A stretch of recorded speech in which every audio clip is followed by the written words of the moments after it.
very good evening to everybody watching. Thank you for making time and joining us tonight on the evening review. My name is Tjipangandjara. Tonight we are joined on the platform by Kuiri Tjipangandjara. He is an alumnus of St. Barnabas Primary School. Is one of the oldest schools in Namibia, in Windhoek. And the school is turning 100 years this year, and we thought we should delve into the legacy and history of the school. Uncle Kuiri, thank you very much for making time. It's such a historic event, 100 years really, for a school that has produced so many years. I'm looking at yourself now, and it's gray hair that is greeting me here. But it's a primary school that you went to. When did you go to this school? For how long were you there? Yes, Dave, good afternoon. I joined the school in 1969. 69. After the relocation from old location to Katutura. I was there for 3 years, 69, 70, and 71. Okay. Who were some of your sort of schoolmates at the time? They don't have to necessarily be your classmates, but who were you with from that generation? Let me start with a classmate. Yeah. One of them is Carlos Cambaekwa. Oh yes, my leadership. He was my classmate. Okay. The Honorable Shihuiko. Yeah, Arnold Shihuiko, yeah. Former member of parliament. There were like individuals such as John Shalupi Kawaria. Yeah. The late Gyasika Shivena. There were also Angelica Kashimune. She's now, she was Upi. Yeah. Undamwe Kahure Shihuiko. A number of them. Okay. The good thing about it, Jace Katwamba, one of our ambassadors to India. Yeah. The good thing about it, a number of them are still alive. That's my classmate. But we have seniors in higher classes like the late Muyoro, Pastor Muyoro. We have the Betuel Shirera, one of the good prolific soccer players. Okay. We also have Ben Kaweyao, good soccer player as well also. Yeah. And these are the seniors. We have Cheese Kahese, Kavikairiwa. They were enemy people. Wonderful. I just want to check if your sound is okay, because it looks like this. I hope my producer can hear you properly. Yeah. The indication is that everything is okay. So, we know that the school also, was it a government school? Was it a private school? Who owned it? Initially, when it was established with key support from the Anglican Church. Okay. With time, obviously, the government started funding it. But by the time it came to Katutura, relocated, it was established in Hero Higher Primary School. Government was really funding it, until now. Okay. Your teachers of that generation, your school principals, do you recall their names? Yes, I do recall them. Yeah. It's interesting that many of our teachers, of course, a number of them are now no longer with us. They were the individuals who went to school, who were born in the 20s, went to school in the 30s. A number of them, after finishing at St. Barnabas, went to South Africa for schooling. Okay. Stoffberg, for example, some of them went to university. And among them we have people like the late Gabriel Bwende, who was a principal. He's the father of Dr. Kaire Bwende, was a school principal. We also have Mr. Levi Nganyone. When you read the work on Yatoivo, you hear about him. We had the teacher Kalondanga, Mr. Shipetekera, a number of them. What I must actually emphasize is that a number of our teachers were children of the people who survived the genocide of 1904. I see. Meaning that the focus was really education for liberation, let me put it that way. And I think they were doing that very well. Yeah. So I'm told, I don't know if it's something that you can confirm, but I'm told that founding President Sam Nujoma also schooled at St. Barnabas at some stage, perhaps before it was relocated to Katutura. I don't know. Yeah, before he left the country, Yeah. it is reported that he was taking some evening classes, being tutored by the late Mitri Bwende. Mm-hmm. That's what I heard. Yes, Okay. I heard about that. Okay. So, if one was to ask you what the legacy of this school is, what are some of the? I mean, it has produced people like yourself. I think you went on to really have a very successful and sophisticated life. You are by training you're A mineral engineer. mineral engineer. Yeah. Absolutely. What else is the legacy of the school? The education was critical. Yeah. I think the focus on education, the idea was to prepare our generation then Yeah. for eventually when the country becomes independent. That was critical. Yeah. A issue actually noticed is that a number of people who finished school before us with us went further with their studies. Yeah. Went to the university, become diploma, medical doctor, etc. Mm-hmm. Frankly speaking, the foundation was laid there. Yeah. As I have said, the teacher had made it a point that they empower us with education, and they did a good job, I must say that. It's worth mentioning that given the time we were at school, we had a small community there. A teacher was a counselor, also the person who checked on your discipline, etc. It was that. Yeah. Meaning that your behavior one was expected to behave well at school, Yeah. after school, at church, etc. Because the teacher as the elders were checking on everyone. Yeah. That actually the good thing about the community we grew up. Yeah. Given the history, Uncle Kuiri, the history, because you are saying the school was established in 1923, that is, of course, at the height of the political turmoil in our country. We have just transcended from German imperial authorities into the South African apartheid authority. So, of course, it's a primary school. I don't expect that children in a primary school will be politically conscious, but you also hear sometimes people saying, yeah, I started, especially that generation, that I started my political activism as a 13-year-old or as a whatever. Did you witness any such activities, any such hype among students wanting independence for the country, for example? Yes, because going back to the relocation from the old location with the shooting in 1959. Yeah. By that time, of course, we had a small percentage of people in Katutura, maybe less than 10. After 68, the large number of them came through. Yeah. Okay, and actually people were resisting to be relocated to Katutura, a place where we cannot actually have our own settlement. At the same time also, keep in mind that a number of people left for exile in the 60s. A number of our teachers were political activists, and I'm talking about the principal, for example.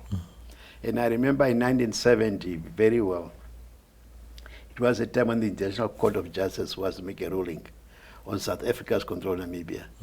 He was walking around in classroom with a transistor radio, listening to the ruling at The Hague.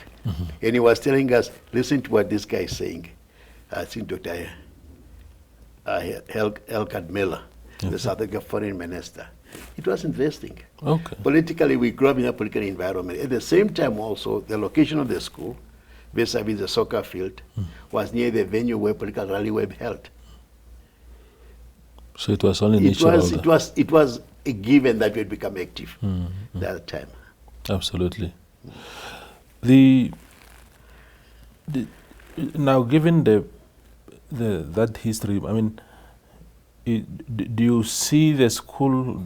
I suppose from time to time you visit the school. Maybe you are attached. You were manufactured there, if you like. What memories come to mind whenever you enter the premises of this school after such a long time? Yeah, some emotions, because you want to look around and say, hey, this was my first class that was started. Yeah. 1969, 70, 71. Yeah. I was schooled there. Yeah. Then you also remember the time when you are late to school, and now you try to sneak in without being seen. You also recall the time you have to go to central shops for your bread. That's called tiki. Those nice kakaku bread with butter and a little bit of liverwurst. Yes. And how you would share with your guys who may not have it. Yeah. The sharing culture, the culture of care. Yeah. Those were the things that are coming up. But then also remember the time when we would prepare ourselves competition, sports competition, soccer tournament, etc. Those were lovely time. Despite the fact that we are under a apartheid system, I think we prepared ourselves that eventually one day, come independence will play a role in our society. Yeah. And the segregation, what impact did it have on Namibia, especially in the context of cohesion? Hereros bundled in that school, Vambus and Damaras perhaps in different schools around the city also. Do you think that that is one of the negatives from that legacy? Not of the school itself, but of the system that existed? Yes, it was there if you wanted to make it a big thing about it. But somewhere it was difficult to really segregate people. If you were to look carefully, that school, where it's located, it was separated by maybe 800 meters from what they call Namadamara School, across the hall.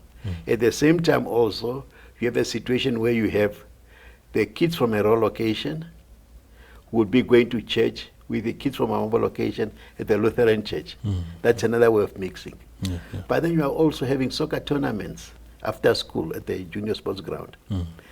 The soccer stadium, the one in that's on St. Leoma Independence Stadium, we didn't go there because we were not allowed to play soccer there. But we'll be meeting and mingling. Despite the attempt by government to segregate us and keep us apart, we would mix. From time to time, like young people will get into some few fights, but it was really something worth mentioning it. Yeah, that happens. It was given. Yes, given. Even among us, of Iro-speaking people, we had some fights. But segregation was there, but I think they could not keep us away. Because as we mature, become active in political organizations, our friends would come from Dolam, Dongerhoek, Soweto area, etc. Absolutely. We go for a break and then return with Kuiri Tjipangandjara. Welcome to Cars, your ultimate destination for everything automotive. I am your host, Diana Master. Teamwork makes the dream work, right? Discover the latest models, innovative technologies, and expert insights from our passionate hosts.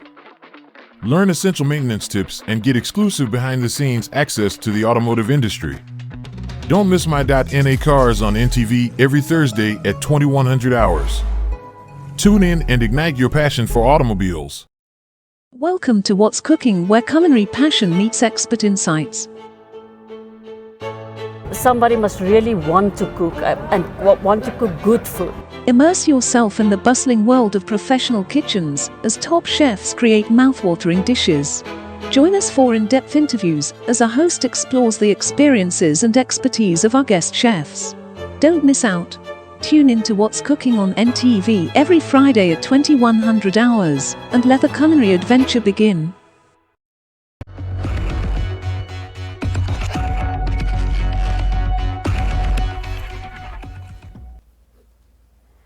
The conversation continues on the evening review. We are celebrating the looming 100th anniversary of St. Barnabas Primary School in Katutura with one of the school's products, Uncle Kuiri Tjipangandjara. Now, Kuiri, those of you that have emerged out of that system of St. Barnabas, and you have mentioned so many revered names, What role do you think you still have to play at the school, or do you say, okay, we have done our part, it's time for others? No, I think there's a lot of work to be done. We need to encourage the young folks at school to stay in school. We encourage them to have discipline, encourage them to work hard, etc. As a matter of fact, during the last event we had at school, a function we had there, I pledged to give an award for the best performing student at St. Barnabas, and just to encourage them to work hard. Absolutely. Okay, that is something we simply say plowing back. But many of our people spoke to are available in case they were to call in to give a motivational talk to the young folks, etc. Keep in mind, when we were growing up, we had teachers in our community. We had pastors. We didn't have medical doctors. We didn't have engineers. And it is important that children from those community can say, this guy is from our neighborhood. He used to live in section this and this there. He used to play soccer around the corner there. And he has done this and this. Maybe I'll become one of them. I'll do the same when I finish school. That role modeling is very critical, and we have to come back to that. Yeah. And what is the... I mean, there's always this question that older generations were serious with school or the system, the education system. Of course, there's always this huge debate about Bantu education and its abolishment, and whether the system that replaced that one is now better or worse. But let's not delve into that. In terms of the commitment of students, you didn't have distractions in your generation like social media, children going to school with cell phones, children speaking back to teachers when they're being guided.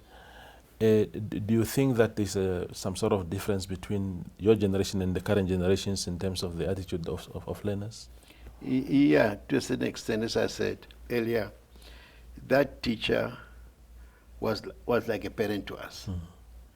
You misbehave, he discipline you. You misbehave out of school, he'll speak to your parent. And you just pray that he or she doesn't speak to your parent, because then you will actually have double punishment. The discipline was there, the respect of the elders were there, not just your teacher, but every elder person. It's not really the case with our generation, with the young kids we are up now. We understand because the society has changed. We have relaxed many rules, etc. But if we can improve on the discipline in our schools, if we can improve on respect in our schools, I think our students, our learners will do much better. We proud those years will be happy, will be breaking around. If one is to pass with plus 80%. But lately, a pass is just a mere 35–30%. That's another issue. Maybe the standard has dropped a little bit. And we had to really encourage our students to start performing. And this comes back to what I have just mentioned to you, the award for the best performing students. It's a way to encourage them to study and to do well, to perform. But we must be around our schools, not only the schools where we went, but also the schools where we feel there is a need for that. Because after St. Barnabas School, I went to Debra. And it was actually good. The foundation laid at St. Barnabas helped me to excel at Debra. And the foundation laid at Debra helped me to excel at Overseas University. It's a question, it's a building blocks. So how do we then make sure that among all these distractions of the current generations, and I think it could actually get worse if we do not manage these processes carefully, how do we make sure that these distractions do not soil the legacy, that very wonderful and solid legacy of St. Barnabas?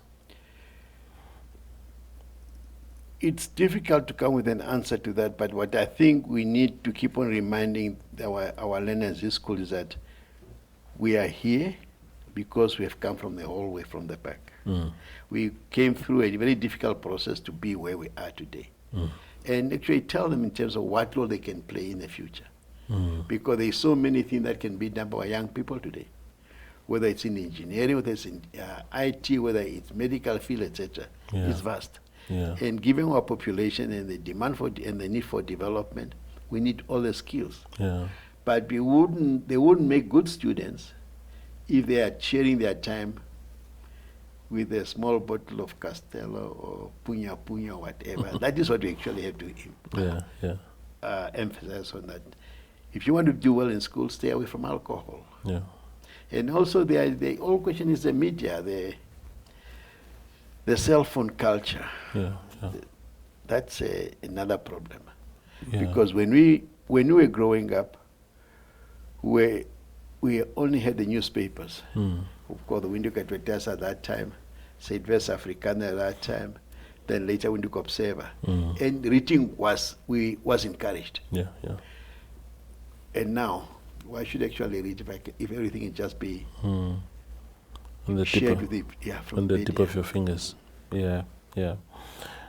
The other question then is Katutura itself, where this school is located, and where I suppose you grew up in that area as a boy schooling at St. Barnabas. When you look at Katutura itself today, and the Katutura that you grew up in terms of, again, socio-economic dynamics of the area, how do you compare the two? As I have mentioned to you, by 1960, I would think maybe the population of Katutura was around maybe 10% or so. 68, by 68, before the relocation, it could have been around 25, 20, 30. Then the rest came through after 68. That's surely when you're now seeing the new section called the Dongerhoek came up, Dolam came up, etc. Yes, things maybe because of the policies at that time, I'm not praising the apartheid system. Somehow there was some structure in place, there was some order in place.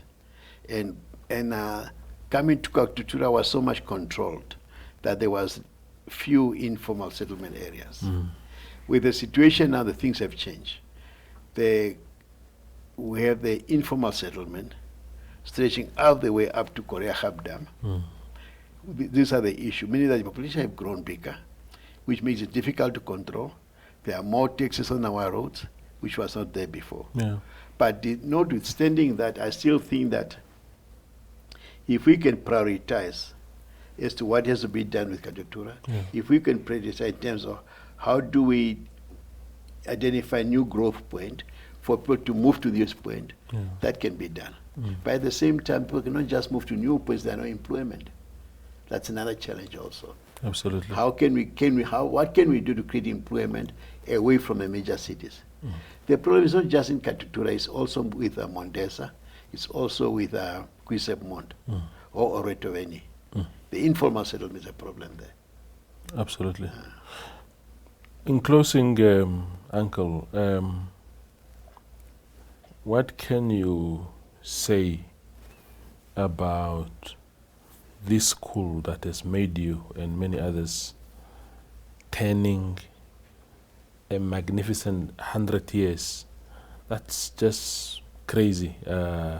It's really a huge achievement that the school is still standing, that there are still products being produced in terms of children coming out of that school. It's just such a big thing. What is your take on the fact that the school has been able to really withstand all the challenges and be able to celebrate its 100 years this year? A good foundation has been laid, and it's a challenge to us to build on top on that, definitely. So that after come the year 21, 23, we talk about 200 years. Yes. It must be done, it can be done. Because when you look at some of the old universities in the US, for example, a number of them were established in 1800, and they are still there, they are still functioning. some history are being recorded. Let's do the same thing with St. Barnabas. Yeah. Absolutely. Uncle Kuiri, thank you for coming to studio. Thank you for inviting me to your studio. Thank you.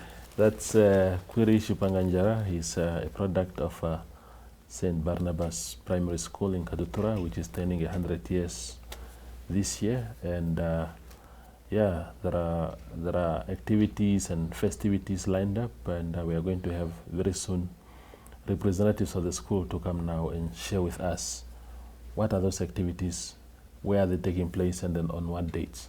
Thank you for watching.